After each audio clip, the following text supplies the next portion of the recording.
In order for a cell to divide, all of its chromosomes must first be copied so that afterwards both cells contain complete genetic information. First, the enzyme topoisomerase unwinds the double helix. Next, the helicase unzips the strands like a zipper by breaking the hydrogen bonds between the base pairs. The DNA strands then serve as a template for the new strands.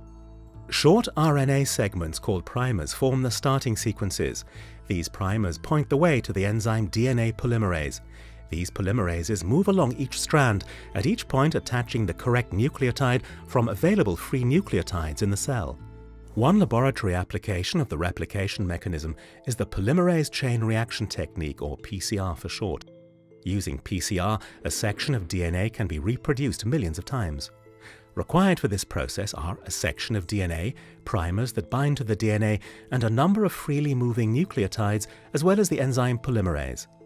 First, heat is used to break the hydrogen bonds and split the strands. Next, the primers dock themselves onto the split DNA strands, and the copying process begins. Kary Mullis, the inventor of the PCR method, was awarded the Nobel Prize in Chemistry in 1993. DNA replication contains a hidden pitfall.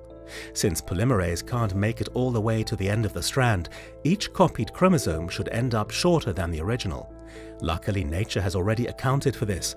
An enzyme in the cell nucleus, telomerase, reproduces the end sequences of each chromosome.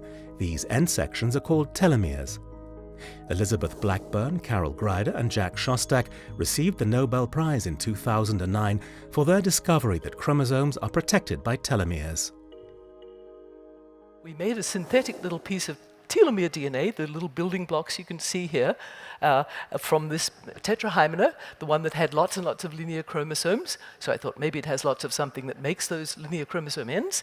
And you could make the right sorts of extracts from these cells and do a biochemical reaction and just put in two building blocks. Notice that the telomeric DNA is just of these two in this species, and you could make that synthetic DNA grow.